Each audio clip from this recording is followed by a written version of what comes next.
Lideramos el camino de la opinión pública y buscamos que la cultura del debate alcance consensos y soluciones a los problemas de nuestro país.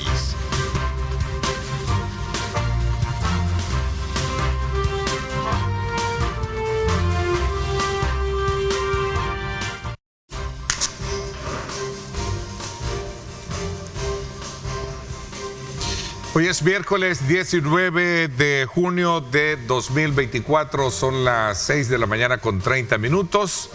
Qué placer enorme saludarles a ustedes, continuar con nuestra labor de mantenerlos bien informados a raíz de toda esta inclemencia del tiempo que nos ha dejado desde luego ya las primeras estadísticas lamentables en varios escenarios. Primero por la vida de personas que han fallecido a raíz de esta situación atemporalada, así como también del impacto que esto ha tenido precisamente en algunas infraestructuras y particularmente en el tema del agro. Y hablando de eso, hay que resaltar que para este día se esperan algunos cielos así, algunas partes del cielo despejadas, pero eso no implica que la emergencia ha pasado. Las autoridades pronostican que en las próximas horas, es decir, a partir del día de mañana, estaríamos siendo impactados nuevamente por un sistema de arrastre de humedad que viene del Pacífico, provocado por un sistema bastante fuerte que se ubica precisamente en el Golfo de México. A eso hay que estar muy atentos, sobre todo también para evitar seguir engrosando esa lista lamentable de emergencias y también de pérdidas humanas. Hoy vamos a hablar precisamente sobre el impacto que ha tenido esto en algunos cultivos y qué se está haciendo desde el punto de vista para evitar en este momento de emergencia que tenemos como país que existan alzas en los precios de los productos básicos. Autoridades de la Defensoría del Consumidor ayer, por cierto, se dieron cita en el mercado de mayoreo La Tiendona para verificar y certificar cómo está el índice de precios. Veamos a continuación el siguiente informe que nos pone en perspectiva de lo que vamos a hablar en esta primera etapa de nuestra programación que tenemos esta mañana. Alzas en el precio de la papa, a pesar de existir abastecimiento, es el hallazgo de las inspecciones realizadas por la Defensoría del Consumidor en el mercado La Tiendona. En el caso, por ejemplo, de la papa, ya hemos comenzado a dejar los primeros requerimientos a efectos de poder iniciar los procedimientos sancionatorios que pueden derivar en multas de hasta 200 salarios mínimos debido pues a incrementos injustificados de precios. Aunque el presidente de la Defensoría del Consumidor insiste en que no hay justificante para las alzas, los comerciantes de este producto dicen que existen diferentes razones de los aumentos, principalmente en el caso de la papa importada. Quizás por la lluvia, porque como algunas pues, no han arrancado, y lo poquito que han arrancado quizás lo han traído más caro. Ahorita, con lo que está, vienen a veces endosados, vienen 2 hasta 3 en un solo camión, traen poca venta.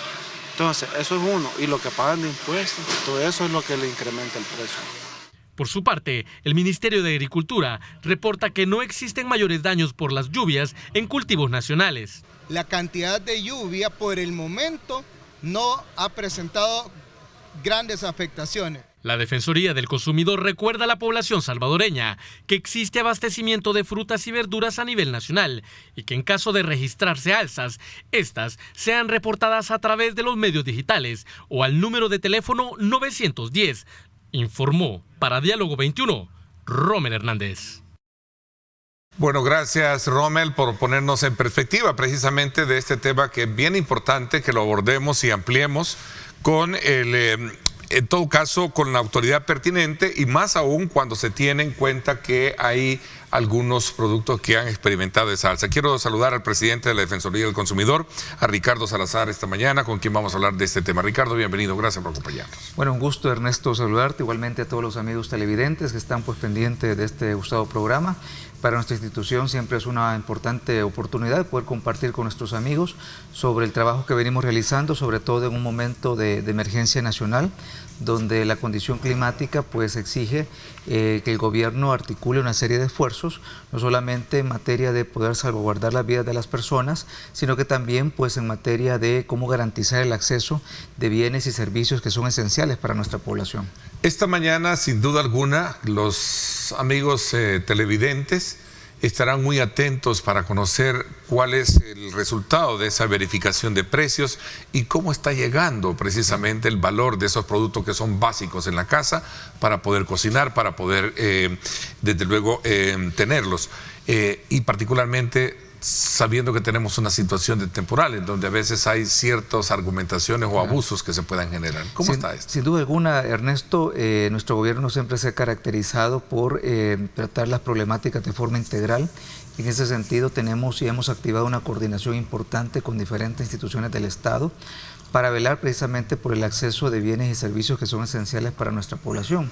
En este caso, en los alimentos, ha sido prioritaria la verificación en una serie de categorías de productos que obviamente son de alta demanda, algunos de manera particular por la situación atemporalada y otros en los cuales existe un riesgo de que se pudiera agravar cualquier situación de cara a las afectaciones que se puedan tener en el sector agrícola. Es por ello que hemos activado una coordinación con el Ministerio de Agricultura, las diferentes unidades del Ministerio de Hacienda, tanto la Dirección de Aduanas como también la Dirección de Impuestos Internos, y por otro lado también la Policía Nacional Civil, quien nos asiste pues en materia de poder garantizar la realización de las inspecciones que estamos nosotros desarrollando desde el día de ayer a nivel nacional. Particularmente en el tema de frutas y verduras, sabemos de que esta es una situación climática que está afectando a la región, no solamente a El Salvador, sino que también a Guatemala y Honduras, y por lo tanto existe un riesgo de que estas afectaciones pudieran estarse generando también en el sector agrícola.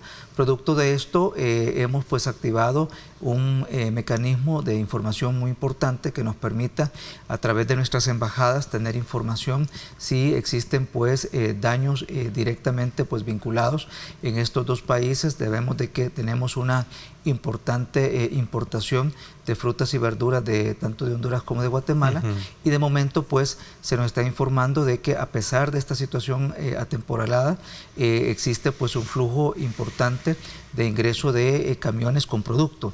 El Ministerio de Hacienda, a través de la Dirección General de Aduanas, pues nos ha informado que existe un flujo importante. Se mantienen pues lo que son todas las labores de importación de productos. Por ejemplo, en todas nuestras fronteras estas se mantienen con libre flujo, no existe ningún tipo de cierre, tampoco han existido pues situaciones que puedan considerarse como críticas de cara a la transportación de estos productos. No han habido cierre de carreteras, a pesar de algunos deslaves, algunas situaciones que han sucedido pues en diferentes carreteras. Son situaciones puntuales en las cuales se han logrado solventar de manera inmediata, y en función de esto pues se ha mantenido un importante flujo de productos que ingresa de Guatemala, que ingresa precisamente de Honduras. Puedo mencionar por ejemplo el tema, como ya se mencionaba en la nota, el tema de la papa, que nos llamó poderosamente la atención. Este es un producto que tiene una característica que, a diferencia del tomate, el chile verde y otros productos como la cebolla, tiene un periodo de duración un poco más largo. Son productos perecederos, pero ante la situación climática puede durar un poquito más de tiempo, y en función de esto lo que hemos observado es que ha existido un importante incremento en los últimos días, que pueden andar arriba del 20%, tanto el precio por mayor como también al detalle. En función de esto, pues el día de ayer ya activamos los primeros requerimientos de información. Estamos hablando... O sea, no hay justificación para hablar, perdón que te interrumpa, no hay justificación que convenza para saber que ha incrementado por las razones que exponen. Correcto, en vista que también en las declaraciones de mercancía, que es un cruce de información que tenemos con la Dirección General de Aduanas, podemos nosotros establecer los precios que ellos declaran de cómo están internando el producto. Y ahí es donde se nota precisamente una importante brecha entre el precio que ellos están importando y el precio que están colocando en el mercado nacional. Creo que también es importante señalar de que existe un buen abastecimiento de producto. Se debe precisamente, por un lado, al hecho de que el abastecimiento tanto de la producción nacional como también de las importaciones se ha mantenido en niveles bastante óptimos, y que también tenemos una demanda que en los últimos días, también por la situación atemporalada, ha disminuido. Y esto también es un tema importante. Cuando nosotros tenemos pues el ingreso el día de ayer precisamente al mercado de la tiendona, uno de los primeros elementos que notamos es que existían pocos compradores. Esto se debe a la misma situación climática que pues no anima a los compradores a ir a realizar sus compras, y esto de una u otra manera contribuye precisamente a que existe una baja demanda y que esto tampoco lleve a generar un factor que pueda pues tener una presión sobre los precios a la alza. A una baja demanda, los precios van hacia abajo, ¿verdad? Estamos hablando de productos perecederos que obviamente también... O sea, se abaratan los precios. Se abaratan los precios. Entonces, estamos hablando de situaciones en las cuales nosotros tenemos que valorar y no solamente estamos hablando de factores que en este momento han podido haber o han podido generar algún tipo de riesgo sobre la oferta, sino que también hay situaciones que han también desestimado lo que es la demanda. Y en función de esto podemos nosotros encontrar precios en la mayoría de productos bastante estables. Obviamente son situaciones en las cuales estamos muy pendientes de realizar el monitoreo. Por su parte, el Ministerio de Agricultura continúa con toda esa recopilación de información sobre el tema de cuál ha sido pues la afectación que se puede estar generando a nivel agrícola, y por parte de nosotros estamos como Defensoría del Consumidor haciendo este análisis sobre el abastecimiento de los mercados y la estabilidad de los precios de estos productos tan esenciales. Ok, entonces, a raíz de la inclemencia del tiempo que tenemos, no puede haber ningún tipo de justificación para hablar de que tenemos incremento en el tema de precios, por esta razón atemporalada, del tema de los frijoles, ¿verdad? Los productos básicos. Sí, también pues en el tema de los granos básicos, tanto el maíz como también del frijol, debemos de recordar que estamos en un periodo en el cual el país se abastece principalmente de importaciones, ¿verdad? En el caso de frijol, importaciones que vienen de Nicaragua, de la cosecha que salió justamente entre los meses de marzo a abril, ¿verdad? En este momento todavía tenemos productos que se encuentran en existencias. Es por esto que hemos también activado este mecanismo de verificación de cómo está el nivel de abastecimiento, el cual, reitero, también se encuentra bastante óptimo a nivel nacional.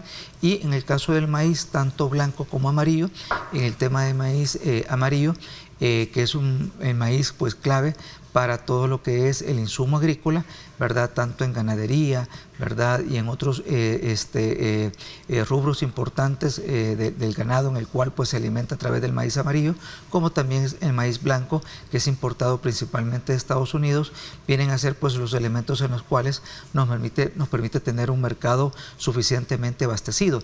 Entonces, las condiciones que en este momento contamos en el mercado en general son de abasto, no hay un riesgo de desabastecimiento y por lo tanto no debería existir ninguna situación que pudiera provocar o que pudiera estar generando el incremento a la alza de cara a la situación actual, y obviamente pues estamos evaluando los impactos de esta situación de cara también al futuro para poder tomar las medidas que permitan precisamente a los consumidores el poder tener los productos a la mano. Siempre lo he dicho de esta manera: ¿cuál es el producto más caro? Es el producto que no se encuentra en los mercados.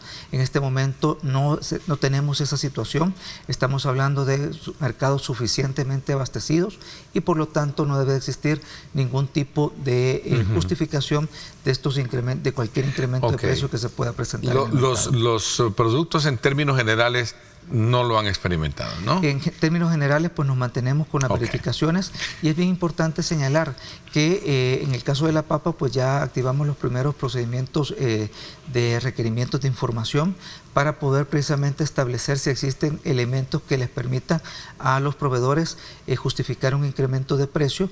Obviamente que son situaciones que nos permiten a nosotros justificar cualquier procedimiento sancionatorio que puede derivar en multas de hasta 500 salarios mínimos.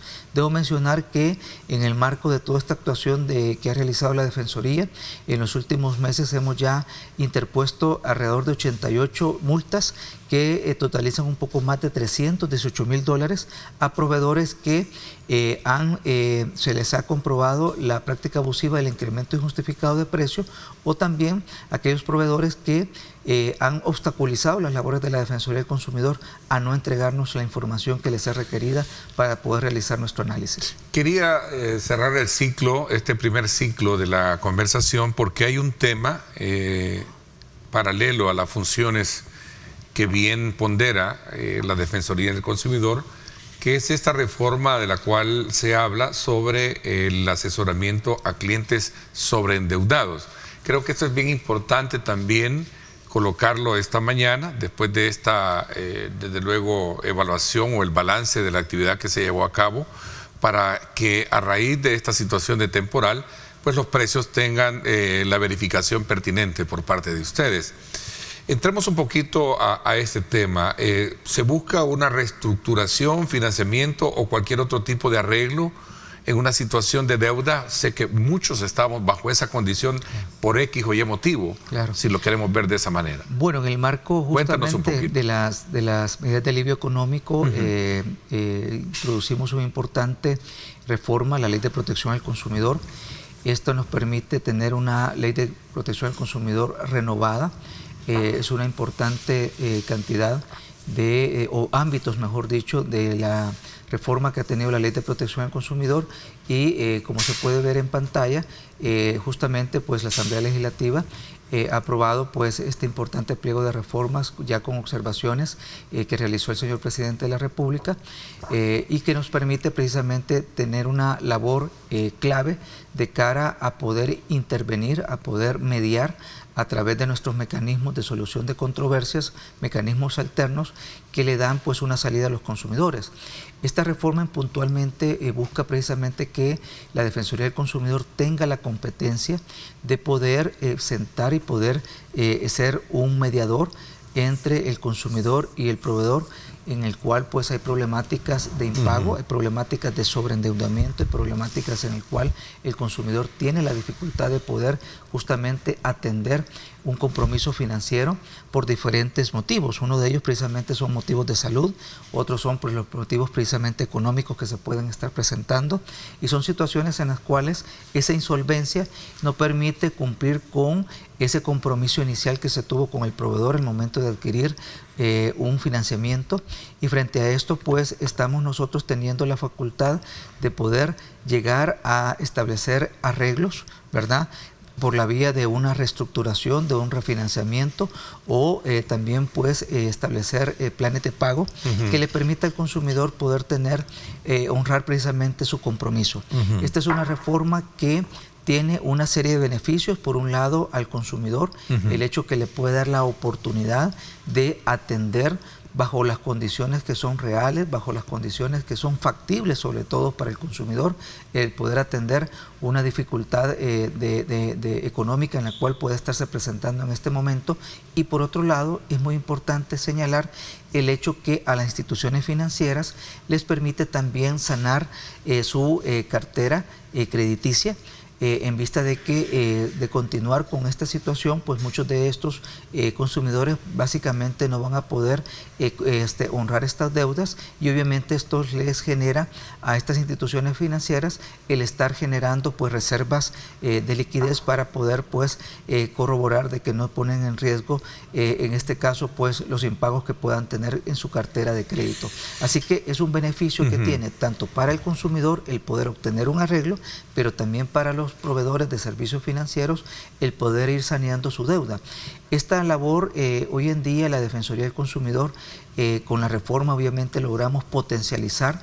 Queremos precisamente junto con esta reforma el poder brindarle a la población este servicio que es tan importante y que obviamente es clave que el consumidor pueda solicitarlo para poder precisamente brindar este servicio, y que obviamente nos permite a nosotros el poder encontrar salidas importantes en los cuales muchas veces los consumidores pasan tiempo importante durante el día pensando cómo hacer, pensando cómo atender, pensando cómo darle una respuesta, una solución, y muchas veces pues se ve simplemente con la solución que le da la institución financiera. Con la intervención de la Defensoría precisamente damos una visión mucho más amplia. Buscamos la mediación no solo se queda a sentarlos a los dos, miren, arreglen, no, se les puede llegar en un momento según la proyección misma, y quiero acotarlo así de esa manera, la proyección misma que plantea la reforma es decirle, señores, esta persona no puede pagar eso, es lo que puede pagar. Correcto. Como bien dice la reforma tiene el efecto de buscar reestructuración, refinanciamiento o cualquier tipo de arreglo que permita tener una solución o un plan de pagos que sea en este caso factible para el consumidor. Entonces, en función de eso se ven diferentes alternativas. Sabemos de que hay, por ejemplo, algunas carteras de crédito que son gestionadas por estas entidades privadas de abogados, de firmas de cobros, que muchas veces ellos van justamente tras la recuperación de cierta cantidad de mora, porque es ahí donde ganando con intereses también. Correcto. Ellos, obviamente. Entonces hay un tema ahí en el cual hay un interés de parte de estas entidades, ¿verdad?, que no pone en cuenta precisamente la factibilidad de la posibilidad que tiene el consumidor con la intermediación de la Defensoría. Obviamente logramos establecer. Con esta reforma se estaría quitando esa figura de intervención jurídica de otros para que sea directamente el prestatario del servicio o lo que sea de la deuda, el dueño de la deuda, negociar con el deudor. Lo que buscamos precisamente es encontrar soluciones. Obviamente que estas instituciones pueden seguir operando, pero obviamente el marco de actuación hoy es ya de una labor de asesoramiento. Digo porque son abusivos. Correcto. Entonces, ¿verdad? Abusan, digo, desde el punto de vista de... Logramos mediar en esta situación. Te llaman a tales horas, te amenazan con cárcel, en fin, al que se deja, ¿no? Correcto. Con esto pues le damos un elemento importante al consumidor. Reitero, la reforma lo que busca es la responsabilidad de parte del consumidor. No es que con la reforma esto lleve a una situación de insolvencia o de impago de parte del consumidor. Lo que buscamos es solucionar, es atender una problemática y, como bien lo mencionas, Ernesto, también evitar cualquier tipo de abuso que en estas gestiones de cobro pueden realizar este tipo de intermediarios. Ganar, ganar. Correcto. Esa es la figura. Tengo una pregunta ahí que hacen y entendería que vamos a aprovechar porque hoy la modalidad del programa es dividirlo en 3 secciones en vista de la situación que tenemos hoy en día. En los próximos 30 minutos estará con nosotros el ministro de Salud y también vamos a tener la opinión de legisladores al final del programa. A ver, hay una pregunta ahí que la quiero formular y tiene que ver precisamente con el tema de la verificación de precios y en el caso muy en particular de castigar el abuso de aquellas empresas que a lo mejor cometen este tipo de, digamos, de variables que afectan a la población. Bueno, Ernesto, buenos días. A la población nos gustaría saber qué empresas son las sancionadas. Bueno, es muy importante en materia de la toda vigilancia de mercado que estamos realizando con relación a la canasta básica. He mencionado pues que hemos interpuesto más de $318,000 en multas. Dentro de las empresas que están pues dentro de estas sancionadas se encuentran los supermercados. También tenemos empresas dedicadas a la importación y distribución de granos básicos. También empresas dedicadas a la importación y distribución de lácteos. Y también tenemos empresas dedicadas a la importación y distribución de insumos agrícolas. Esto es parte precisamente de un esfuerzo de cara a las medidas de alivio económico que el gobierno del presidente Nayib Bukele ha impulsado justamente desde esta situación de la crisis mundial de precios, en el cual ha requerido la intervención de nuestra entidad de cara a poder evitar este tipo de abusos a la población con los incrementos injustificados de precio y también pues el poder realizar una labor en la cual podamos brindarle condiciones para que los precios de los productos sean los más accesiblemente posibles. Ok, tenemos otra pregunta también concatenando el tema. Dice así, buenos días Ernesto, no creemos como país vamos a leerlo bien, no creemos como país que no hay ningún caso público de sanción. ¿Por qué no se hacen públicas estas sanciones a las empresas? Dice. Se hacen públicas. O sea, no creemos como país que no hay ningún caso público de sanciones. Las sanciones son públicas, ustedes pues las pueden consultar a través de nuestro sitio web o a través de nuestras redes sociales. Nosotros hemos publicado precisamente tanto inicios de procedimientos sancionatorios como también la culminación de estos procedimientos en los cuales pues hay resoluciones que nuestro tribunal sancionador pues ha dictado y que obviamente pues a través de estos mecanismos informativos de los comunicados de prensa nosotros los damos a conocer con nombre y apellido. Sobre el tema de las sanciones, creeríamos que la ley está bajo esa, digamos, categoría de tener la fuerza para poder ser coercitiva y también en algún momento preventiva para otros que puedan abusar. a la hora de tener situaciones como las que hemos estado hablando? Es muy importante, Ernesto, el hecho de poder tener un marco regulatorio que permita, por un lado, fuerte, que permita al consumidor tener claridad de cuáles son sus derechos, por parte de los proveedores saber cuáles son sus obligaciones, y también en nuestro país es muy importante señalar que la Ley de Protección al Consumidor establece la figura de la práctica abusiva, que son condiciones en las cuales hay una situación de ventaja para el proveedor o una situación que puede poner en riesgo el interés o el derecho de los consumidores, y que obviamente a través de nuestro marco sancionatorio está debidamente legislado. Igualmente, en el tema de los contratos, me gustaría también hacer referencia que tenemos un marco sancionatorio que permite establecer cláusulas abusivas, las cuales están ya dictadas, y que existen también principios en los cuales pues nosotros como Defensoría del Consumidor podemos irlas estableciendo a efectos de irlas eliminando de los contratos, y también es otro elemento importante que es sancionado en nuestro país. Ok, tengo otra pregunta, pero que va siempre bajo esa, bajo el énfasis de las anteriores. Dice, sí, Ernesto, la pregunta de hacer públicas las sanciones es porque la mejor sanción que puede haber es que la población no compre en esos lugares, ¿no? Sin duda alguna, ¿no? Es muy interesante pues esta pregunta. La sanción obviamente puede tener también un elemento de advertencia para el consumidor, el hecho de que no se le esté cumpliendo las garantías o los derechos que pueda tener como usuario, como consumidor. En función de esto, reitero pues que nosotros estamos publicando a través de nuestro sitio de información pues las diferentes sanciones, igualmente los procedimientos sancionatorios que se han iniciado o se han activado, y esto pues también es un elemento informativo importante para que el consumidor lo pueda tener en cuenta. Ricardo, tenemos para estos próximos días nuevos acontecimientos. En la visita que se hizo al centro de mayoreo, conocido como la tiendona, te acompañaste del ministro de Agricultura, ¿no? Así es, este es un esfuerzo. Y el impacto que ha tenido, las aguas, sobre el tema de los cultivos agrícolas es fuerte. ¿No preveemos o se prevé que puedan haber problemas en cuanto a...? Bueno, nos mantenemos en un monitoreo constante. En este momento, pues el Ministerio de Agricultura, a través de su equipo, está realizando toda una labor de poder identificar los impactos que se pueda generar a partir de esta situación climática. Obviamente que, reitero, esto es una labor coordinada en nuestra institución. Estamos nosotros pendientes de ver cuál es el abastecimiento que se está generando a nivel de los diferentes mercados de abasto. Debo decir que este despliegue es a nivel nacional, no solamente fue en la tiendona. Tenemos equipos trabajando en todas las cabeceras departamentales y en las principales plazas de abastecimiento. Por ejemplo, en lo que son granos básicos, tanto Hilo Vasco como también San Vicente, que decir de la plaza de Usulután, San Miguel, La Unión, que decir de la zona oriental, tanto Huachapán como también Santa Ana, Sonsonate, son algunos de los puntos en los cuales nuestros equipos están desplegados justamente este día. Han continuado con esta labor de verificación, y es muy importante que la población sepa de que estamos monitoreando todo este esfuerzo, lo mismo la Dirección General de Aduanas, para poder mantenernos debidamente informados de los niveles de abastecimiento que se tienen en cuanto a la importación de frutas y verduras, lácteos y granos básicos, entre otros productos que son importantes de mantener un buen monitoreo para poder advertir cualquier situación de riesgo de desabastecimiento o situación de incrementos de precio que puede estar afectando a la población.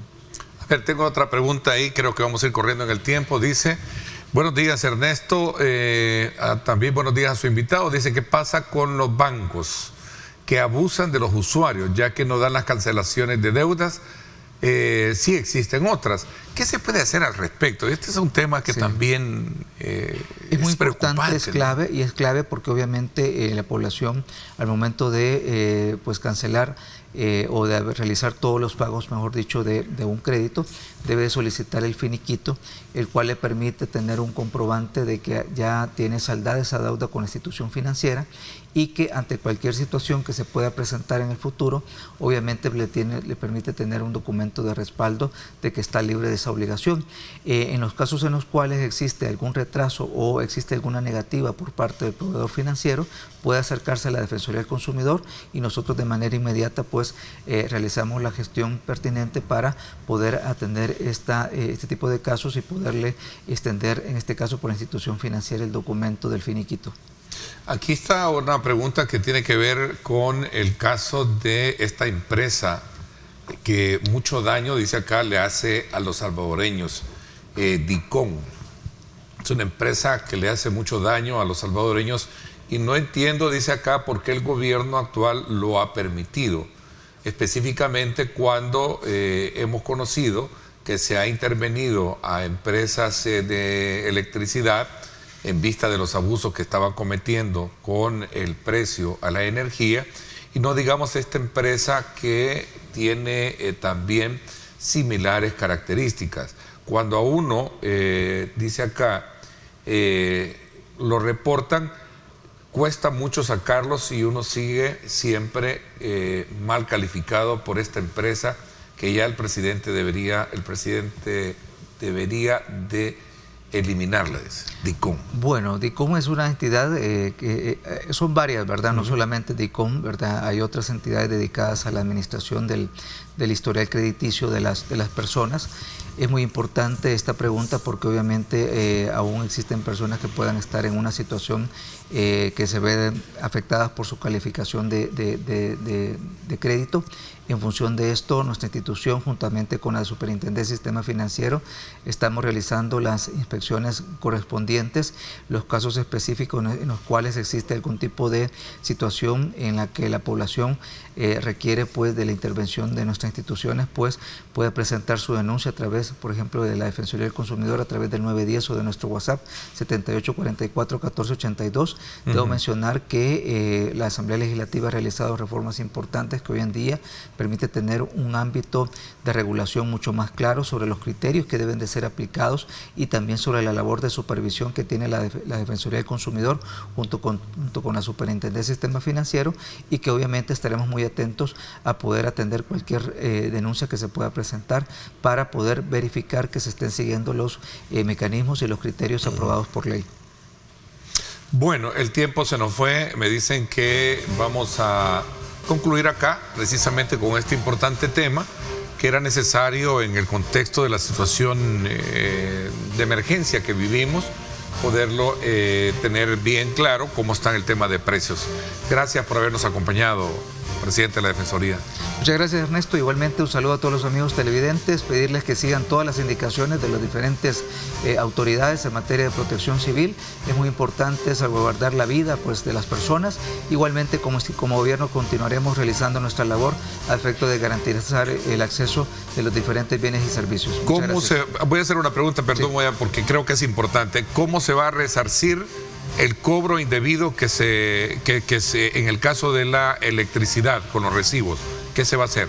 Bueno, estamos pendientes de los resultados de la investigación de la Fiscalía General de la República. A partir de eso, pues cualquier cobro indebido se logra establecer o individualizar para poder establecer el mecanismo de devolución. Ok, yo puedo ir con mi recibo entonces a poner una denuncia para que vean mi caso en particular, porque sí han habido incrementos. Claro.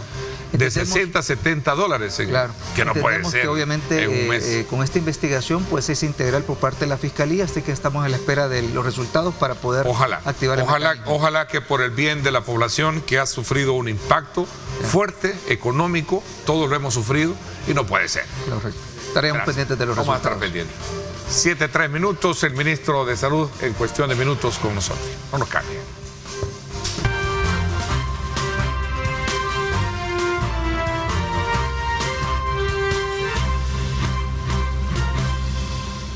Bueno, sin duda alguna los invitamos a ustedes a que disfruten de Café Rico, el rico café para disfrutarlo a tempranas horas de la mañana. Por eso recuerde, Café Rico es el café perfecto para poder continuar con mucho más ánimo y particularmente hoy que tenemos mucha lluvia, ¿verdad? Así es que disfrútenlo mucho.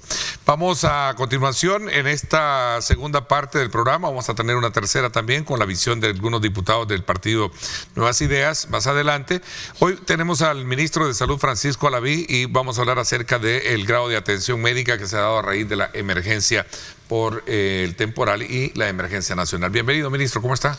Un placer poder estar acompañándolo bien, siempre haciendo todas las labores en el ramo de salud, y pues en una emergencia creo que es donde más actividad tenemos, porque pues se integran todas las diferentes instituciones para poderle brindar a la población pues las atenciones debidas en estas situaciones climáticas que hoy estamos enfrentando. ¿Cuál es el comportamiento que han tenido las enfermedades y cuál es digamos, el balance que se tiene de esta emergencia en materia de salud, ministro? Yo creo que lo más importante es que la reacción que se ha tenido, esto nos permite prever o nos permite limitar al máximo lo que pudiera llegar a haber sucedido si no se tomaban intervenciones. Y en el tema de salud, creo que lo más importante es la activación de los diferentes albergues que se tienen para aquellas personas que viven en zonas de vulnerabilidad, en zonas en las cuales se tienen pues alta probabilidad de afectaciones relacionadas a derrumbes, a deslaves, por la carga hídrica que tienen los diferentes suelos, que ya el ministro de Medio Ambiente ha explicado con tanta tecnicidad en el tema inminentemente relacionada al medio ambiente. Yo creo que también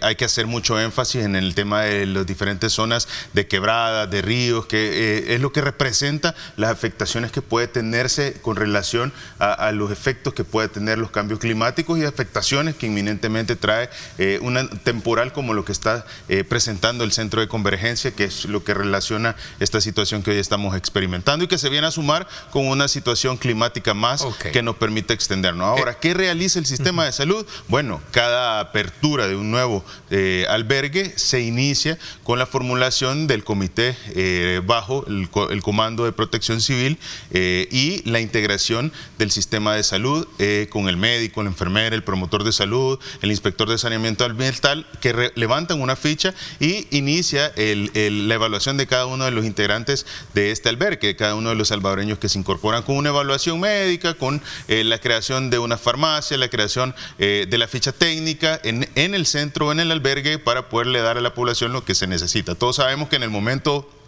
de ingresar al albergue hay personas que se movilizan sin ningún tipo de pertenencia. ¿Y por qué? Pues por la inminente necesidad de tener que trasladarse de manera rápida. Entonces hay personas que tienen enfermedades crónico-degenerativas, personas que requieren medicamentos crónicos para aquellas pacientes renales, personas que tienen afectaciones neurológicas continuas que requieren que se les distribuya ese medicamento. Todas esas coordinaciones logísticas se realizan de parte del Ministerio de Salud, y a eso se le agregan que debe de generarse las condiciones dentro de los albergues de saneamiento ambiental, de fumigaciones para evitar que haya enfermedades arbovirosis y, por supuesto, la vigilancia epidemiológica en todo el territorio para poder tener ese control. A ver, ministro, entonces, ¿significa que se activa el sistema de emergencia para atender lo que ya se traía y, por consecuencia, los casos que se tienen producto de la situación, en este caso de temporal y de emergencia que se presentan, valga la redundancia? Es decir, accidentes que se han generado, derrumbes, lamentablemente ya con las pérdidas creo que van alrededor de 11 o 12 personas que han fallecido, ¿no? Correcto, los últimos datos que se mencionaban eran 11 fallecidos. 11 fallecidos. Es muy importante que nosotros vayamos informándonos a través de los canales oficiales, y en esta situación quien va comandando toda la emergencia es Protección Civil, a través de la Comisión Nacional de Protección Civil, que es donde todas las demás instituciones vamos debitando nuestra información, cada uno en lo pertinente a su área, para poder consolidar toda esta información y presentarle a la población un dato certero. Todos sabemos que de repente puede suceder una situación relacionada a las lluvias, que la persona, el salvadoreño que tuvo esa afectación, vaya a consultar al hospital. Entonces toda esa información se va colectando y eso se refleja luego posteriormente a través de la comisión.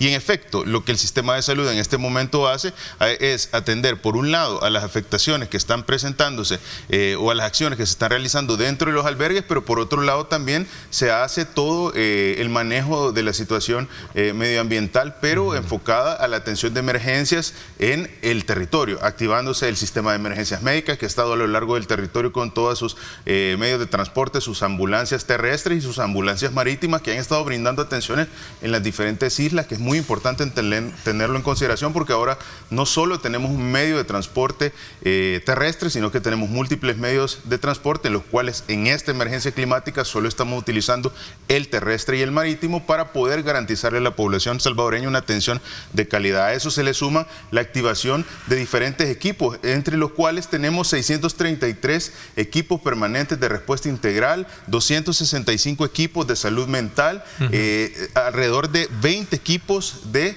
CIRRED, que son los equipos de respuesta de daños materiales de infraestructura de salud, que hoy una de las ventajas es que se ha creado equipos de respuesta de infraestructura, que antes el Ministerio de Salud por años nunca tuvo equipos de mantenimiento, con lo cual la población se ha dado cuenta de los cambios que está teniendo el sistema de salud en infraestructura, y que la mayoría de estos cambios se realizan a través del mismo personal de infraestructura del Ministerio de Salud, y estos también nos apoyan para darles los mantenimientos y en este caso para las reparaciones consistentes al daño de infraestructura que se está teniendo. Gracias a Dios no hemos tenido mayores afectaciones, todo lo que se ha tenido son pequeñas filtraciones que se han ido solventando relacionadas con estos equipos de mantenimiento, y también tenemos nuestros equipos de respuesta rápida que son a nivel nacional, que estos van a solventar urgencias pertinentes que la población pueda tener en la casa. El despliegue de epidemiología se ha dado, todos sabemos que estamos en una época del año muy importante, y esa época del año es en el que hay ascenso de enfermedades respiratorias. Esto es muy importante. Año con año nosotros tenemos un periodo en el tiempo en que las enfermedades respiratorias pueden subir, y estamos precisamente en esa época del año de las enfermedades respiratorias. A comparación con el año anterior, nosotros estuvimos en una zona de éxito, una zona en la que el corredor endémico nos daba el menor número posible de enfermedades respiratorias. En este momento estamos en una zona de seguridad, lo cual no es una zona de alarma, pero es una zona que tiene mayor número de enfermedades respiratorias en comparación con el año anterior. ¿Fuerte impacto de la influenza, doctor? Es muy importante recalcar que en el tamizaje de cuando clasificamos el tipo de virus que andan circulando, que está todo a través del boletín epidemiológico en línea, nosotros estamos observando que el principal virus que está circulando en el territorio es la influenza tipo A. Y esto es muy importante, influenza tipo A. Características de la influenza tipo A: una enfermedad respiratoria de tiempo corto de evolución, aproximadamente 5 días, de 5 a 6 días de duración, una enfermedad que tiene características de fiebres altas, 38.5, 39 grados centígrados, malestares generales, dolor de cabeza, dolor de cuerpo, también se acompaña de pocos síntomas respiratorios, pero sobre todo es una enfermedad que pues tenemos que hacer ese comparativo en descartar que pueda tratarse también de una enfermedad de arbovirosis. Y es importante porque la población en este momento, pues al pasar consulta, se hace mucho uso de medicamentos como es el tema del oseltamivir, y este es un antiviral que está también a disposición dentro del Ministerio de Salud, con la respectiva consideración que es un medicamento de uso hospitalario. Entonces no se va a encontrar evidentemente en las unidades de salud, sino que se encuentra solo en el área hospitalaria. ¿En qué debemos preocuparnos? ¿En qué poblaciones debemos preocuparnos? En las poblaciones que se encuentran en los extremos de la vida, menores de 5 años y mayores de 60 años. Cabe recalcar que la vacuna de la influenza está a disposición en todas las unidades de salud para que la población que pertenece a los grupos vulnerables, menores de 5 años y mayores de 60 años, o que tiene enfermedades crónico-degenerativas o alguna afectación que lo haga vulnerable, puede acudir a cualquier unidad de salud y puede aplicarse completamente gratuito la vacuna de la influenza. Solo para estos dos segmentos: niños menores de 5 años o personas que tengan alguna enfermedad crónica degenerativa que lo haga pertenecer a ese grupo vulnerable. ¿Y el otro segmento? No es considerado un grupo en el cual se necesite vulnerable, en el cual se necesite aplicar la vacuna, a menos que tenga alguna afectación como una enfermedad crónico-degenerativa, una afectación en la cual pues requiera la protección contra la influenza. En este caso, cabe recalcar que está este año en particular la formulación de la vacuna de la influenza, que es separada para los hemisferios tanto norte como el sur. Este año la formulación se hizo combinada. ¿Qué quiere decir? Que la vacuna que se aplica para el hemisferio norte es la misma vacuna que se va a aplicar en el hemisferio sur. Así que no vayamos a caer en la desinformación y que le vayan a decir no, que le vamos a aplicar la vacuna americana o la vacuna que se pone en Estados Unidos, porque este año es exactamente la misma vacuna para el hemisferio norte que para el hemisferio sur, ¿verdad? Y está totalmente gratuita y a disposición en todas nuestras unidades de salud. Voy a hacer una pausa comercial. Cuando regresemos tenemos dengue, vamos a hablar porque muchos hablaban también. Es más, creo que fue una exhortación o evaluación que hacía el colegio médicos del colegio médico, que hacían referencia de que en el país estábamos siendo también impactados por el tema del dengue. Pero sí, el tema de la influenza creo que es importante porque muchos casos frecuentes de gravedad que se estaban presentando de personas con síntomas muy fuerdes de gravedad no hemos tenido en este momento. Llamémoslo desde el punto de vista expresivo, ¿no? A veces no deja de verse uno muy bien afectado. Este servidor lo estuvo también. también, pero está, como usted dice, bajo el estándar del control normal. Hablemos del otro tema, del dengue. 7:16 minutos, gracias por estar con nosotros. Regresamos.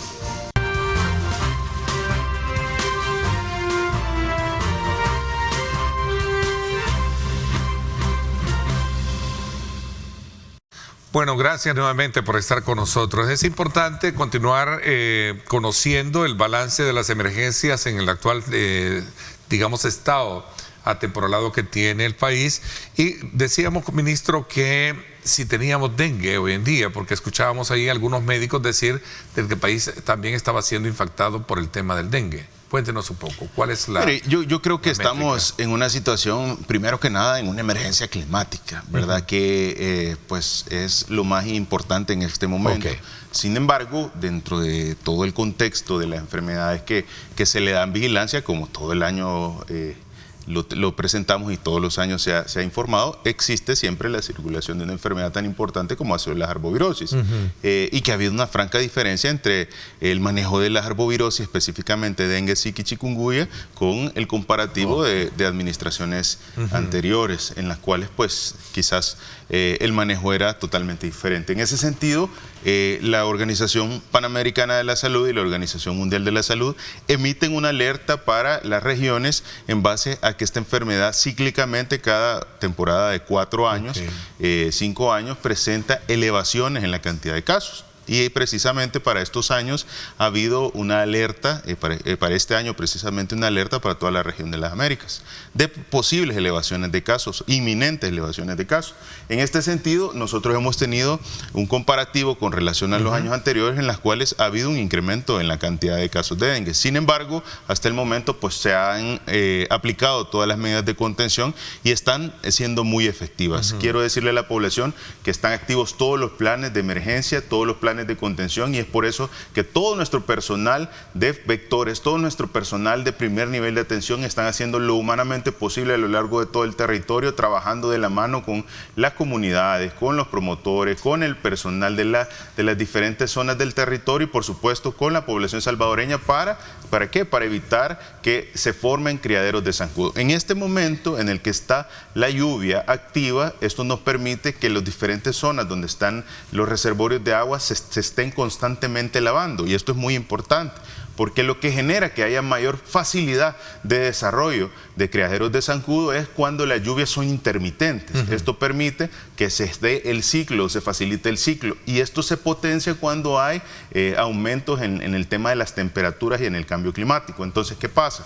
Llueve, deja de llover, aumentos en las temperaturas, esto facilita el ciclo del desarrollo del zancudo. En este sentido, en este momento en el cual la lluvia ha sido constante, esto nos ha permitido que de alguna manera todos estos sitios que son los criaderos de zancudos se estén constantemente lavando y el ciclo no se completa.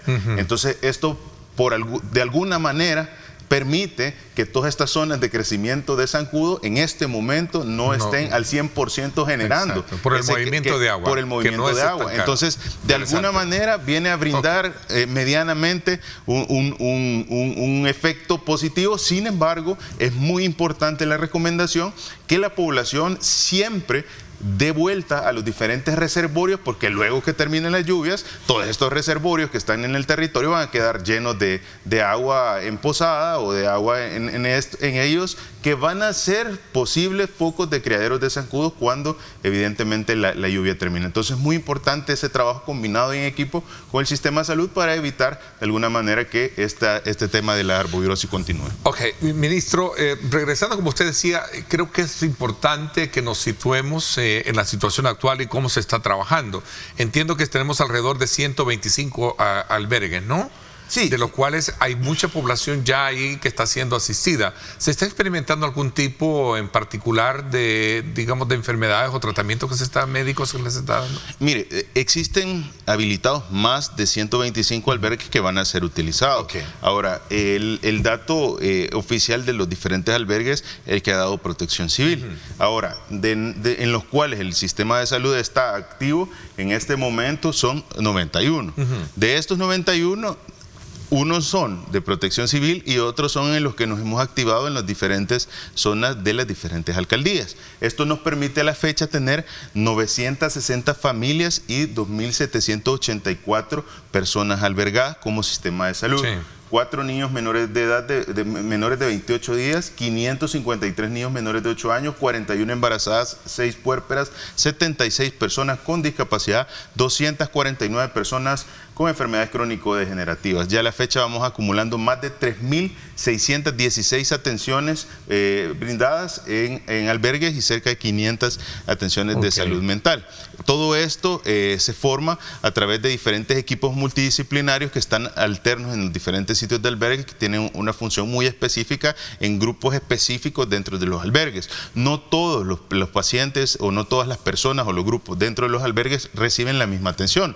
Por ejemplo, un niño en este momento probablemente que está dentro de un albergue no logra ni siquiera comprender lo que está sucediendo. Sin embargo, es muy importante saber abordar esto, y esto lo estamos alcanzando a través de todo el esfuerzo y el trabajo que está realizando el despacho de la primera dama en el territorio para poder alcanzar a sanar esas heridas que están teniendo toda nuestra niñez salvadoreña, que probablemente en este momento la mayoría fueron llevados a estas zonas y se les explicó que probablemente tenían que dejar el hogar porque estaba sucediendo algo peligroso, y probablemente la mayoría de los niños no logran comprender la magnitud de lo que estamos hablando. No saben que al regresar a su hogar probablemente muchos de ellos ni siquiera van a encontrar un hogar. Entonces todas estas actividades lúdicas, todo el trabajo de atención amorosa que están recibiendo en los diferentes centros de albergues, en coordinación también con el trabajo del Ministerio de Educación, pero comandado por el despacho de la primera dama, nos permiten ir abordando todos estos grupos vulnerables y nos permiten ir paliando un poco esta situación.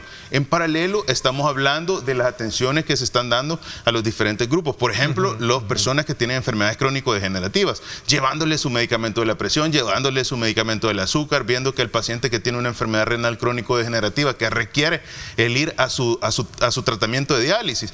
Por ejemplo, el adulto mayor que en su momento tenía que ir a su terapia dialítica, todo su agenda cambia porque ya está en una situación en la cual lo que tenían planeado ya no va a suceder por esta emergencia climática. Entonces, toda esa logística, toda esa coordinación es la que todos nuestros equipos en el territorio están realizando para la población salvadoreña. Ok, ministro, el estado de emergencia que se aprobó en la Asamblea Legislativa faculta compras inmediatas y uso de recursos ante emergencia como tal. ¿Se ha recurrido a y a cuánto asciende más o menos de lo que han digamos, se ha utilizado?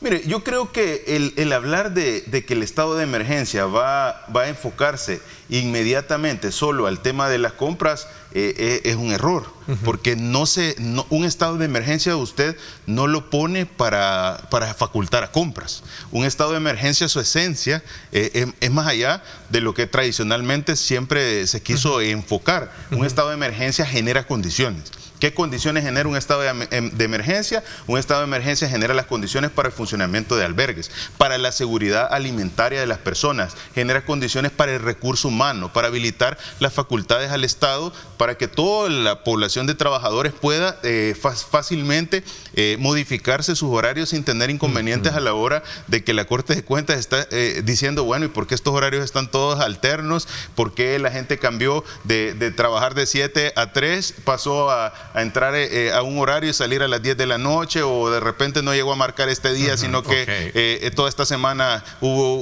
una dificultad a la hora del recurso humano en el reporte de los ingresos? Entonces, el estado de emergencia va más allá de lo que tradicionalmente por años se ha tratado de utilizar. No se puede subestimar el uso de recursos, correcto, de dinero, reorientación totalmente. De presupuesto. Y esto se está haciendo coordinado a través de la Comisión Nacional de Protección Civil. ¿Por qué? Porque el ente que va comandando todo esto y las necesidades es la Comisión Nacional de Protección Civil. ¿Qué hacemos las instituciones?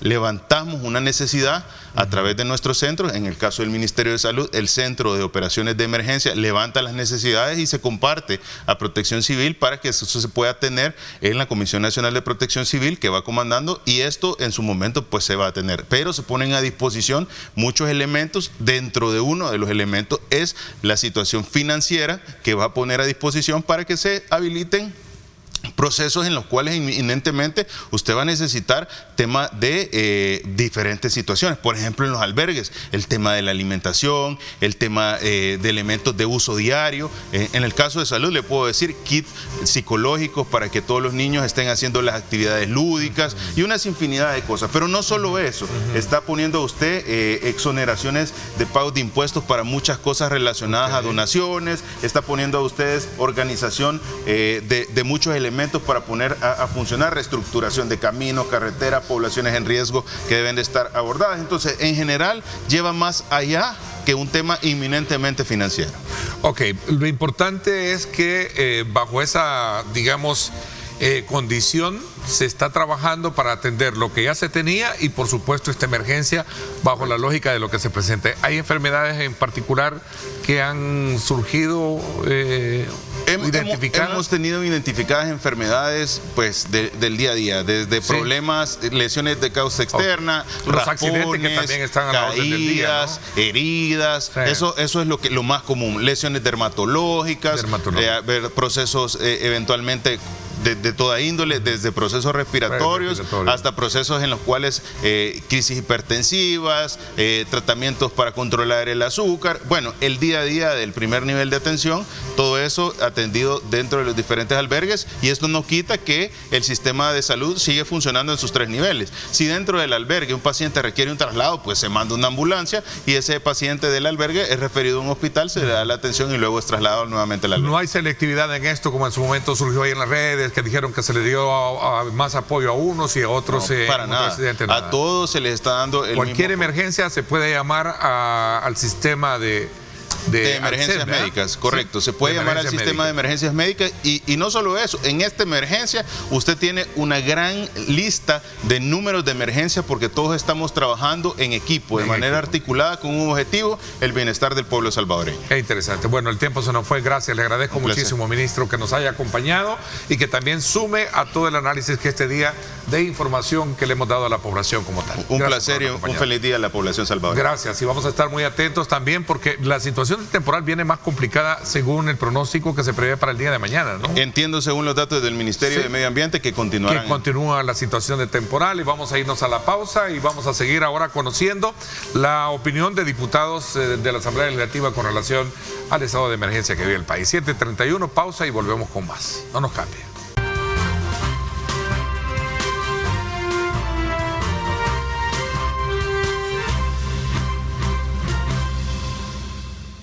Bueno, gracias nuevamente por estar con nosotros. Esta mañana hemos logrado dividir el programa en 3 partes en las cuales el propósito es darles a conocer a ustedes el balance de las actividades que cada uno de los roles tiene en este contexto de emergencia que tiene el país. Veíamos el tema de precios, que cómo están siendo verificados por la Defensoría del Consumidor. Tuvimos a Ricardo Salazar, ahora el ministro de Salud, con el balance de las atenciones médicas, particularmente en este momento.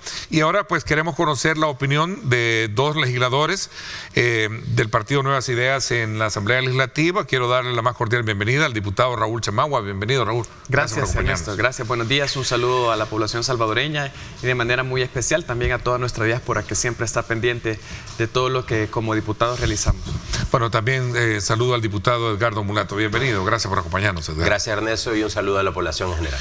Bueno, ambos desde luego están muy atentos a cómo está la situación atemporalada que vive el país, cuál es el balance y sobre todo también vamos a conocer un poco el estado de emergencia que fue aprobado en primera instancia y luego también lo que fueron los asuetos remunerados como tal. Sí. Bueno, creo que nosotros como salvadoreños en general sabemos las condiciones en las que nos encontramos en este momento. Tú tuviste en el programa 2 opiniones muy importantes. Por un lado la parte de la Defensoría del Consumidor y por otro lado también la parte de salud. Y en este caso nosotros como diputados estamos también sumándonos a todos los esfuerzos que como Estado salvadoreño estamos logrando para cuidar y salvaguardar la vida de los salvadoreños en una situación de emergencia como la que estamos atravesando en estos días. Para nadie es desconocido que El Salvador es un país muy vulnerable, que frecuentemente nos estamos encontrando con situaciones climáticas muy parecidas a las que tenemos en estos días y lo importante es la prevención. Creo que esa es la clave. prevenir para evitar que más tragedias sigan sucediendo. En sintonía de eso, nosotros como Asamblea Legislativa, bueno, el día domingo tuvimos una plenaria extraordinaria donde aprobamos el decreto de emergencia, que esto pues prácticamente desbloquea ciertas facilidades a la hora de intervenir en comunidades que lo necesitan de alto riesgo, y también permite que todo el sistema de protección civil tenga las herramientas necesarias para intervenir sin atrasarse o esperar procesos. Y como segundo punto, también tuvimos la plenaria extraordinaria el día lunes, donde a petición del presidente de la República, Nayib Bukele, pues prácticamente otorgamos una licencia remunerada a empleados del sector público y privado, salvo ciertas excepciones que también ya se hicieron públicas. Y bueno, todo esto con el objetivo, como lo mencionaba, de cuidar y salvaguardar la vida de los salvadoreños. Y lo más importante, creo, Ernesto, como un país que cree mucho en Dios, pedirle siempre a Dios pues su protección, sobre todo en estos días que el pronóstico parece que no va a cambiar y que va a seguir siempre esta situación atemporalada. Sin duda alguna, yo lo mencionaba, tomando en consideración, insisto, más allá del conocimiento amateur que uno puede tener en este tema de la especialidad, es que vamos a seguir siendo influenciados por estos sistemas, ¿no? Edgardo, me llama muchísimo la atención cómo están funcionando los municipios a partir de este nuevo modelo de reducción, donde entiendo que al haber reducción de municipios convertidos en distritos, se redujo o se habrá reducido en este caso los comités de atención de desastres. Mira, yo creo que sí, no, muy buena pregunta. Creo que hemos visto cómo los alcaldes, grandes alcaldes ahora, porque tienen grandes territorios, han estado trabajando indudablemente para salvaguardar la vida de los salvadoreños. Cada una de las apuestas de país que ha hecho el gobierno del presidente de la República y acompañado de la Asamblea Legislativa le ha permitido a los alcaldes incluso tener más recursos, porque ese tipo de asuntos que estamos viviendo, estas situaciones adversas a nuestro país, a un clima, lastimosamente está llevando a que más y más salvadoreños, sobre todo en el oriente del país y ahora presentes los alcaldes, están yendo hacia el territorio. Lo vimos en La Paz Este, Marcela Pineda, una alcaldesa que está muy de cerca con la población, sufrió inundaciones, así lo vimos también en el oriente del país, en La Unión, lo hemos estado viendo también en Morazán y en las costas salvadoreñas.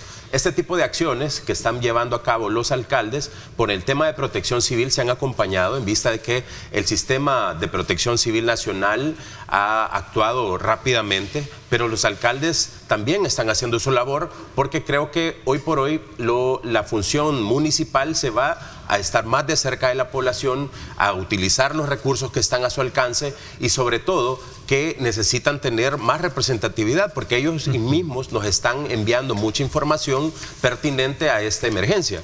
Hemos visto también cómo ellos están en un grupo de alcaldes donde el mismo gobierno central y esta Asamblea Legislativa actuamos de manera armonizada. Creo que el trabajo articulado es muy importante, porque creo que por primera vez en el país 262 alcaldes que teníamos, ahora 44 alcaldes, se trabaja mucho mejor. Recuerde que el tomar decisiones en el territorio deben ser decisiones rápidas, efectivas y por supuesto el trabajo articulado que está haciendo el gobierno, las municipalidades, está haciendo haciendo muy efectivo el trabajo. A ver, esto traza por preguntarse también cuáles van a ser las nuevas acciones. Sabemos que en una situación de esta naturaleza, ahora con un sistema con un estado de emergencia, hay vía libre para muchas acciones. El ministro lo decía, mira, no solo implica también que el Estado o las instituciones puedan hacer recursos, puedan hacer compras, sino que también otros modelos que pueden estar también necesitados durante una emergencia, ¿no? Sí, por supuesto, y lo importante es que todo el Estado, específicamente el sistema de protección civil, ya está en función de eso. Y no es solamente la cuestión de digamos, recuperar lugares que pueden ser de alto riesgo, evitar que las familias corran ese riesgo, sino que también la intervención que como Estado se está desarrollando en lugares vulnerables. Hemos visto cómo todo el equipo del Ministerio de Obras Públicas también está presente a lo largo y ancho del país, Fovial, bueno, está desplegado todo este aparataje precisamente para que las condiciones que hoy por hoy tenemos no nos impacten tanto a los salvadoreños. Y creo que a medida que vayamos teniendo más días de lluvia, lo importante es que se tomen las condiciones o las decisiones más certeras para siempre cuidar la vida de los salvadoreños, Ernesto. Eso creo que es lo más importante y no repetir escenarios como los que teníamos en el pasado, que muchos funcionarios ocupaban esta situación de emergencia para apropiarse de recursos públicos. La corrupción siempre ha sido un mal que nos ha hecho mucho daño en nuestro país, y teníamos personas inescrupulosas que ocupaban estos escenarios precisamente para adueñarse de lo que no les pertenecía. No es la situación, hay que dejarlo muy en claro. El Estado salvadoreño, el gobierno que hoy tenemos, este segundo mandato de Nayib Bukele no es ni por cerca a los que teníamos en el pasado, que ocupaban la emergencia para apropiarse de esos recursos.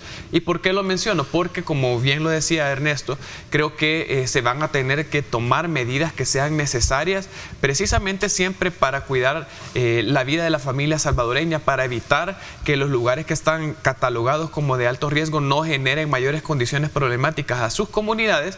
Y todo esto es resultado de un trabajo articulado, como bien lo decía el compañero Mulato, entre evidentemente el gobierno central, nosotros como Asamblea Legislativa, y los gobiernos locales, que juegan un rol totalmente protagónico. Creo que todo ese aparataje que hoy por hoy tienen, más esta fortaleza administrativa, permite que puedan intervenir de manera directa donde más se necesite. A ver, Edgardo, hay como diputados una proyección para colocar al país siempre bajo la lógica de ser más efectivo a la hora de poder actuar en una situación emergente, y no tanto de eso, sino que también de progreso. Hablemos un poquito más ya de en función de cuál es la mirada, cuál es el horizonte que está planteándose esta nueva Asamblea Legislativa ahora con este nuevo quinquenio, en el cual el presidente obviamente ha planteado la necesidad, por ejemplo, de mejorar la economía como tal. Claro, mira, en primer lugar, internamente dentro de la Asamblea hemos entrado en una etapa de modernización. Pasamos de tener cerca de 20 comisiones a tener 8 ahora. También podemos ya en la ley,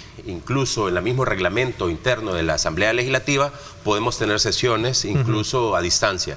Todo ese tema creo que es un tema importante para que la población conozca que estamos en una nueva época, una nueva era. Lo que buscamos no solo es eficientizar recursos, sino que también que tomemos decisiones efectivas y rápidas en función de las decisiones de país que se necesitan tomar. Sin embargo, en el tema económico, creo que El Salvador, en buena hora, hemos visto como la reactivación que el presidente de la República ha dinamizado nuestro país, ha tenido diferentes ejes de trabajo. En primer lugar, creo que hemos tocado base en la parte microeconómica, en la parte donde los pequeños y medianos empresarios están siendo tocados con instituciones como el INCAF, Instituto Nacional de Capacitaciones y Formación, una creación de la nueva administración que está tomando esta institución a la par del Ministerio de Economía. Cuento esta historia porque creo que es importante que el trabajo articulado entre ambas instituciones le va a permitir formar personas que no han tenido oportunidades de ir a institutos técnicos ni incluso a universidades, que es cerca del 9% en la población, los únicos que han tenido acceso a este recurso. Ahora nosotros vemos cómo en materia económica vamos a orientar esos esfuerzos. Así también la parte de la Dirección de Integración, que es una nueva institución que ha creado el gobierno del presidente de la República, que apoyamos como Asamblea Legislativa, va a apoyar a todo el tejido social en cuanto a la juventud, a los adultos mayores, para poder no haber tenido un abandono de muchas décadas. Y también recordemos que ahora que hemos hecho un trabajo importante dentro de materia de seguridad, hay mucha niñez, hay mucha juventud que es importante fortalecerla para que nuevamente no caigan en estos espacios. Y esta formación es vital, porque vemos que la parte económica debe ir acompañado no solo en invertir, de nada nos sirve en invertir únicamente en infraestructura si en la parte humana la descuidamos. Claro. Eso es vital. Y también importante que en la parte de infraestructura básica, como calles, como espacios públicos, eso viene y abona a que el turismo en nuestro país tenga una raíz donde caer, donde la inversión pública está siendo vista en Surf City, la estamos viendo en el centro histórico de nuestro país, la vemos en los grandes espacios públicos, en las carreteras que se están retomando, como el Redondel de Integración, en San Miguel incluso. Todos estos espacios están dándole pie a que vamos entrando en una etapa de modernidad, que un avance económico que en el país ya pudimos nosotros aprobar la adquisición de 1.500 buses nuevos que van a estar ingresando a la zona de San Salvador, principalmente el Gran San Salvador. Todo esto nos va a permitir cambiar la dinámica de transporte, que vamos a poder, incluso lo que buscamos es que no hay... Desaparecer el actual sistema de transporte, desaparecerlo y entrar... Llámese sistema el recambio de los buses que ya están obsoletos. Recordemos que el 65% de los buses ya superan los 20 años, que es lo que la ley nos mandata, y eso es importante porque creo que la población necesita también tener un servicio adecuado, pero también es importante que eso vaya amarrado a que hayan reformas importantes en materia del servicio de transporte, porque creo que el turista y el salvadoreño mismo debe tener un servicio distinto. Y te cuento eso rápidamente, porque creemos que si nosotros entramos en un proceso de modernización donde la economía va mejorando, también los servicios públicos deben ir cambiando en nuestro país. Ok, es interesante ese tema. Yo creo que vamos a una vez pasada la emergencia, a invitarlos más seguido para poder ver la proyección bajo esa lógica, ¿no? De reconvertir o superar en algún momento aquellos modelos que a lo largo de los tiempos han quedado obsoletos, ¿no? El tema del transporte es uno de los bienes estratégicos como tal. Ahora, veamos un poco también en función del complemento de esa visión que el presidente decía en este discurso de ceremonia, ¿verdad?, de continuidad del mandato, de cómo ustedes, Raúl, como diputados, cómo ustedes interpretaron el término de medicina amarga, ¿no?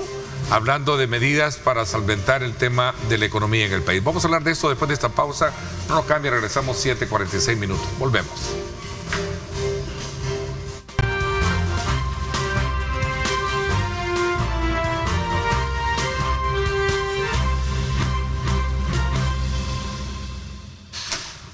Bueno, gracias nuevamente por estar con nosotros a esta hora de la mañana. A ver, Raúl, y también en este caso, Edgardo, este tema de la medicina amarga, ¿cómo se interpreta, no? Debe de tener, y a veces ese componente de temor que en su momento pudo la población expresarlo, pero han habido también posturas de colegas de ustedes en la Asamblea Legislativa que han sostenido de que en el tema de impuestos evitarán en su momento, digamos, recurrir a eso desde el punto de vista de dar sus votos. ¿Cuál es la postura de ustedes? La postura es bien sencilla, Ernesto. Creo que el presidente lo mencionaba en su intervención y hacía la analogía perfecta desde mi punto de vista, poniendo de ejemplo cuando una persona tiene cáncer y se somete a varias quimioterapias, a tratamiento médico.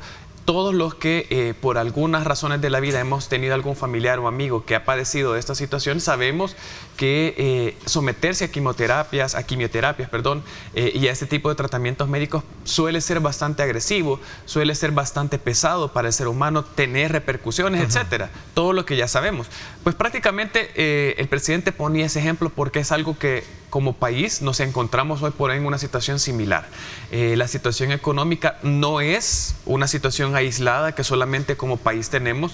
Ese creo que es el primer punto sobre la mesa de debate que hay que dejar en claro, que la situación económica, la crisis que hoy por hoy tenemos se debe a varios conflictos mundiales y en especial en países como el nuestro, clasificados como países periféricos, donde dependemos altamente de los países de primer mundo, una categoría que se utiliza en el sistema internacional, y nos vemos totalmente afectados cuando tienen crisis económicas, conflictos civiles, etcétera, y todo eso al final repercute en países como el nuestro. ¿Qué es lo que está sucediendo? Tenemos también una situación del climática que también afecta sobre la producción agrícola, entre otros factores. Lo más importante es que hay medidas que se van a tomar. El presidente lo decía, que estamos a punto de llegar a una etapa de la recuperación económica y las medidas que se tengan que tomar, como él lo decía, la medicina amarga, sin lugar a dudas van a ser precisamente para corregir la situación que hoy por hoy tenemos. ¿Ir por la vía de los impuestos, ustedes darían sus votos? Yo creo que es una situación que nosotros tenemos que esperar. El presidente lo ha mencionado también en varias ocasiones, que existen alternativas. Nosotros no tenemos una política monetaria la cual nos permita jugar con una moneda nacional, porque no la tenemos. Pues podríamos sacar de nuevo el colón a tu criterio. Yo no creo que eso sea algo que se esté contemplando sobre la mesa. Evidentemente las decisiones las tiene el Ejecutivo, sin embargo, de ser una solución, creo que ya se hubiese hecho. ¿Tú qué piensas al respecto? Mira, yo creo que el presidente ha prácticamente caracterizado por no incrementar ninguno de los impuestos por el largo ya de 5 años. Y ni esta asamblea, ni siquiera hemos permitido que las alcaldías lo hagan. Entonces, o sea, no es esa vía. No lo veo yo. No lo ves por ese lado. No, al contrario, ¿sabes qué? El presidente se ha caracterizado por dinamizar la economía desde los pequeños, medianos emprendedores. Nunca los ha dejado solos. Y te quiero comentar un pequeño ejemplo de lo que hemos estado viviendo. Le ha apostado fuertemente al turismo, creo que la población lo sabe, y eso nos ha dejado grandes beneficios. ¿En qué sentido?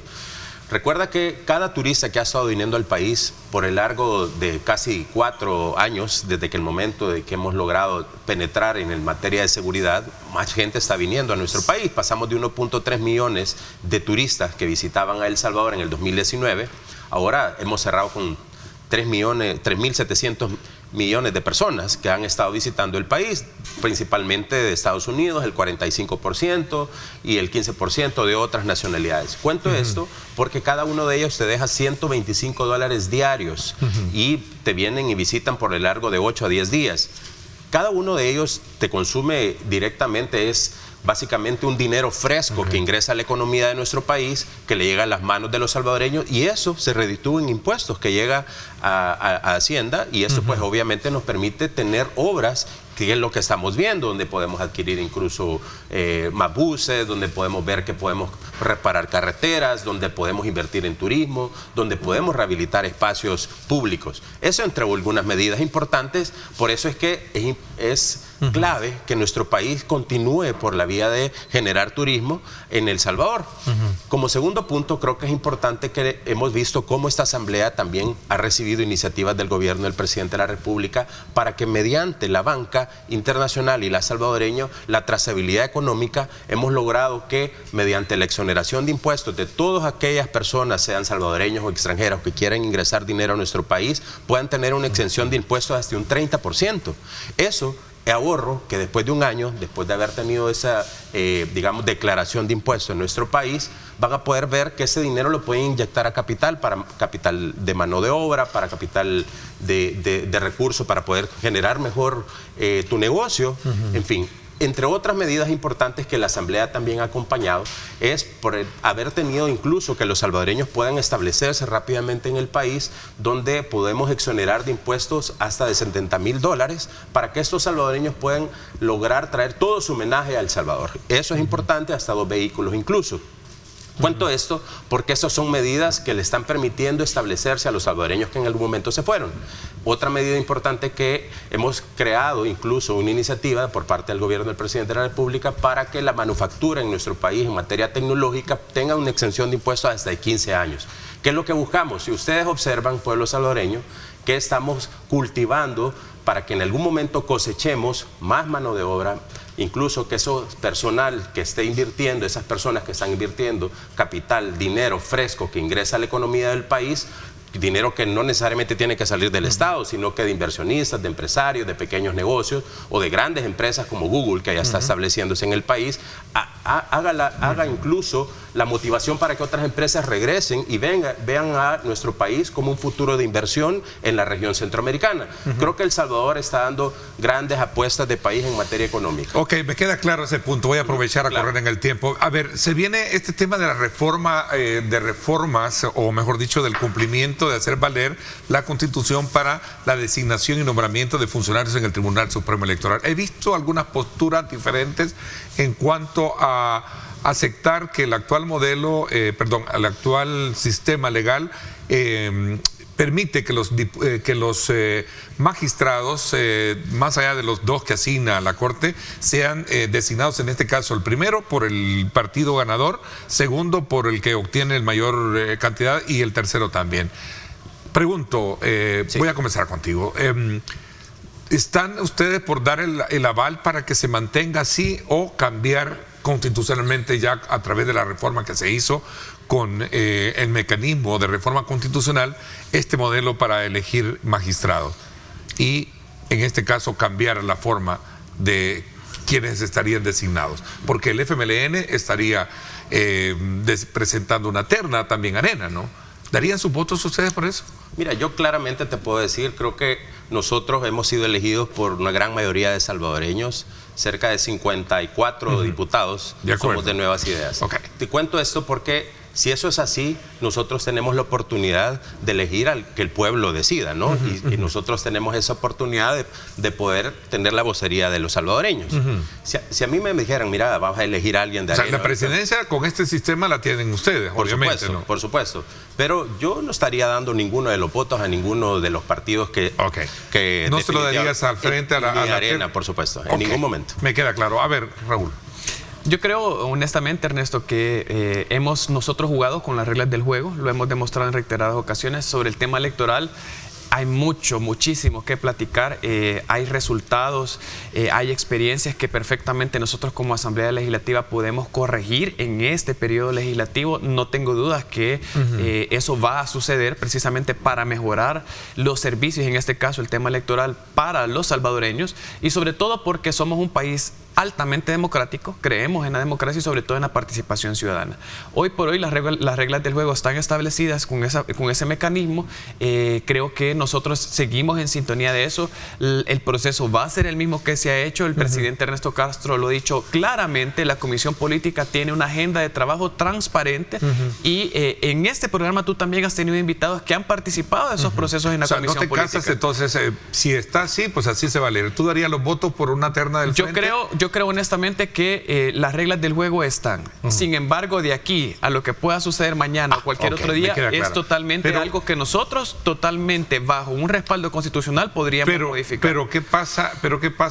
Me escuché decir un poco, no sé bajo qué contexto, pero decía tu jefe de fracción de que siempre y cuando sean personas técnicas que verdaderamente hagan un rol no partidista, se escatima dar los votos o el aval para elegirlos, ¿no? Aún viniendo de otro Tuvimos, por ejemplo, hoy por hoy, magistrados del Tribunal Supremo Electoral que, bueno, evidentemente ninguno ese esquema fue escogido de Nuevas Ideas, que participaron en el proceso de conducción del tribunal, que desde mi punto de vista y en el caso de la experiencia del voto en el exterior, ayudaron, a excepción de uno, que todos sabemos quién es, el magistrado Olivo, que en lugar de ayudar entorpeció, pero ellos fueron propuestas de otros partidos políticos y lograron mantener una independencia profesional, que al final creo y coincido que es lo que con el mensaje que Cristian dice, que es lo que nosotros buscamos, que sean perfiles potables y que ayuden al tema electoral. En ese mismo énfasis, porque el tiempo se nos fue.